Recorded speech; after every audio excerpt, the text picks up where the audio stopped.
منحوس لڑکی، اپنے گناہ کا الزام میرے سر ڈال رہی ہو؟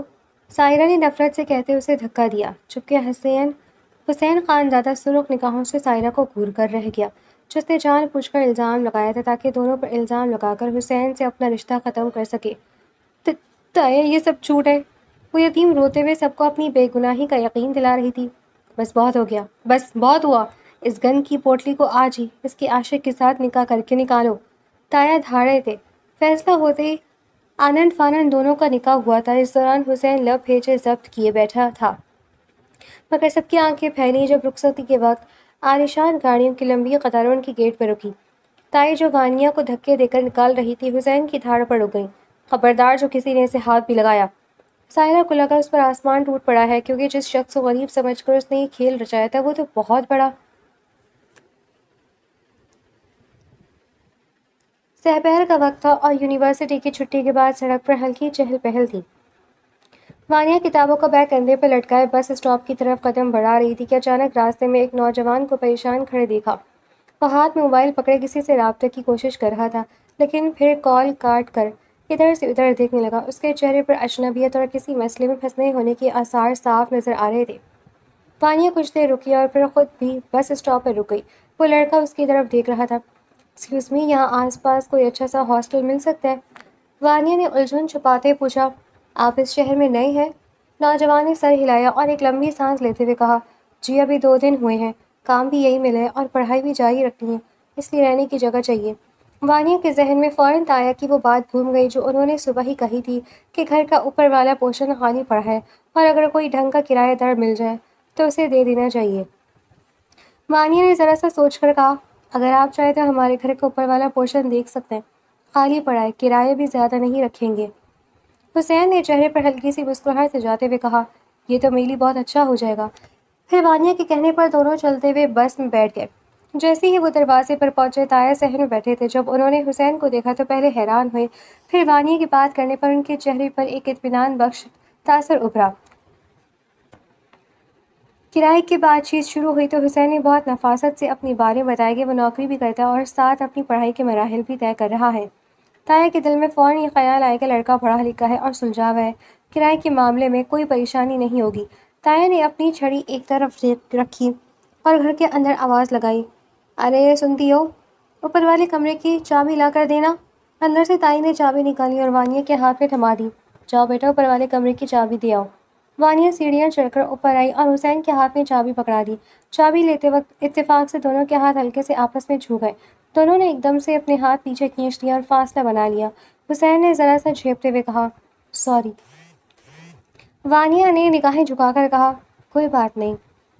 بس اتنی سی بات پر فضا میں ایک ہلکی سی خنگی گھل گئی اور وہ اپنے کام میں لگ گئے۔ تھوڑی دیر بعد جب رات کا کھانا تیار ہوا تو حسین کو پاس بازار سے سودا سلف لانے کا موقع نہیں ملا تھا۔ تائی نے کچن میں کام کرتے ہوئے آواز دی، وانیہ، مہمان نیا آیا ہے، کھانا اوپر دے آؤ۔ وانیہ ایک ٹرے میں کھانا سجا کر اوپر والے پورشن کی سیڑھیوں کی طرف بڑھ گئی۔ اس نے دروازے پر ہلکی سی دستک دی تو حسین نے اندر سے دروازہ کھولا۔ اس نے ٹرے تھامتے ہوئے کہا، آپ نے کیوں تکلیف اٹھائی؟ وانیہ نے پلیٹ میز پر رکھتے ہوئے جواب دیا، کوئی تکلیف نہیں ہوئی اور یہ سب تائی نے بھیجا ہے۔ حسین نے ٹرے پر ہاتھ رکھا اور ہلکا سا مسکرا کر بولا، تو پھر شکریہ تائی کو کہوں؟ وانیہ نے سنجیدہ لہجے میں کہا، جیسے آپ کی مرضی۔ حسین ایک دم کھل کھلا کر ہنس پڑا اور بولا، آپ ہر بات کا سیدھا جواب دیتی ہیں۔ وانیہ نے پلٹ کر اسے دیکھا اور مسکراہٹ چھپاتے ہوئے کہا، کیا الٹا دینا چاہیے؟ یہ پہلا ہلکا پھلکا جملوں کا تبادلہ تھا جو ان دونوں کے درمیان ایک مزاح چھوڑ گیا۔ حسین کے اس گھر میں کرایہ دار بن کر آنے کے بعد کے دن تیزی سے گزرنے لگے۔ تایا اور تائی اب روزانہ اس کے بارے میں باتیں کرتے تھے، حسین کی نوکری کا وقت، اس کا یونیورسٹی جانا اور اس کا نفاست پسند انداز، سب کچھ تایا کی نظروں میں چج رہا تھا۔ 2 مہینے گزرنے کے بعد جاوید صاحب چائے کی پیالی ہاتھ میں لیتے ہوئے کہا، 2 مہینے گزرنے کے بعد جاوید صاحب چائے کی پیالی ہاتھ میں لیتے ہوئے کہا، یہ لڑکا باہر کا لگتا ہے لیکن اس کے طور طریقے بتاتے ہیں کہ کسی اچھے اور سلجھے ہوئے گھرانے سے تعلق رکھتا ہے۔ آج تک کرائے کے معاملے میں اس نے ایک دن کی بھی تاخیر نہیں کی اور نہ ہی محلے میں کسی سے فضول بولتا ہے۔